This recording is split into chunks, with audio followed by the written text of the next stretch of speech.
Ayat Malik Yaumiddin memberikan pesan kepada kita bahwa semua nikmat yang Allah titipkan kepada kita hakikatnya bukan milik kita tapi milik Allah. Saya ulangi, hakikatnya bukan milik kita tapi milik Allah. Malik, Allah yang punya, bukan kita yang memiliki. Yang kedua, seluruh nikmat yang Allah titipkan kepada kita satu saat akan dimintai pertanggungjawabannya, akan ditanya. Yaumiddin, Malik Yaumiddin, saya yang punya, dan satu hari nanti saya akan tanya. Anda nanti lihat bahasan kita di rekaman yang sebelumnya supaya bisa menyambungkan korelasi dengan bahasan hari ini. Pelan-pelan. Jadi baik itu nikmat yang berada pada jasad kita. Hati-hati, pandangan itu nikmat, mata itu nikmat, telinga itu nikmat. Dan ini punya Allah, bukan punya kita, karena bahasanya titipan.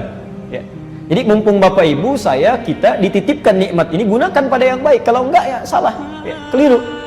Akan ditanya oleh Allah.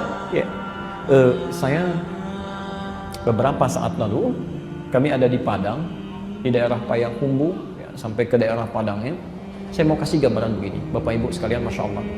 Dari nikmat usia saja ya, sekarang ada gerakan luar biasa menuju generasi Quran. Generasi Quran. Daerah Payakumbuh itu ke Padang sedang menciptakan suasana kota Quran. Anak-anak yang bergerak kepada Quran, sampai wali kotanya, Masya Allah, sampai wali kotanya.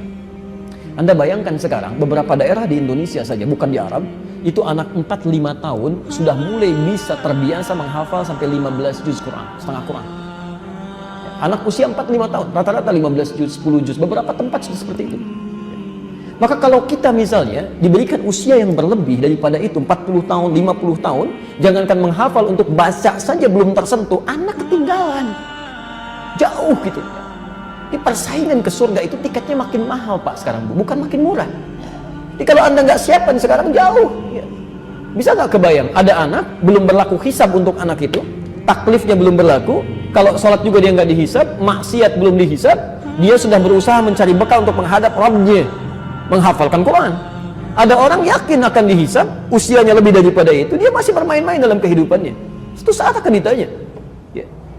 Yang paling luar biasa itu, Masya Allah, saya sampai diam, saya sampai menangis Pak. Hati saya menangis. Saya beberapa detik diam begini, kayak nggak sadar gitu.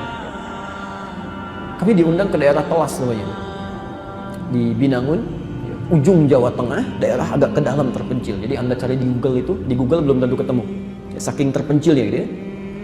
Masya Allah, kami dapat info ada keluarga perawat kambing di situ. Kita kunjungi, karena kisahnya ini luar biasa.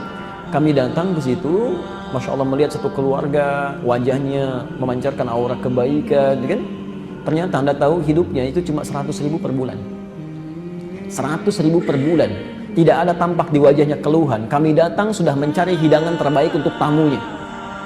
Ada yang masak ikan dulu segala, itu tampilkan cuma 100.000 per bulan. Bisa nggak Anda terbayang? Ada orang desa, di tepian desanya, hidup 100.000 per bulan, tidak pernah mengeluh. Ada orang, Masya Allah, mengatakan saya orang kota, ratusan kali lipat daripada itu, hampir setiap detiknya terisi dengan keluhan. Tapi yang menarik, ketika kami lihat kambingnya, ada 4 ekor pada saat itu, kami ditunjukkan, Allahu Akbar, ketika saya lihat, itu seluruh kambingnya ditutup dengan potongan aqua, Pak.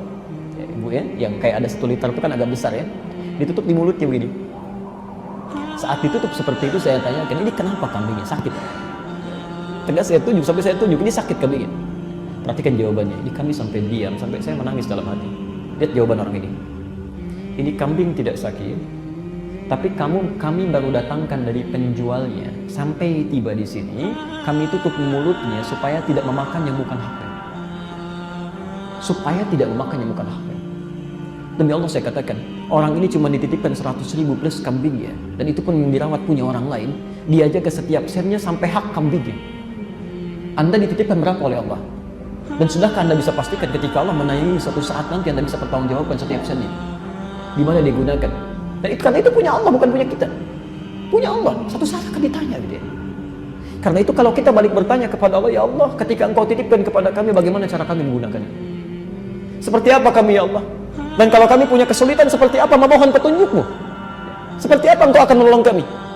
Maka diberikan jawaban di ayat seterusnya, Iyyaka na'budu wa iyyaka nasta'in.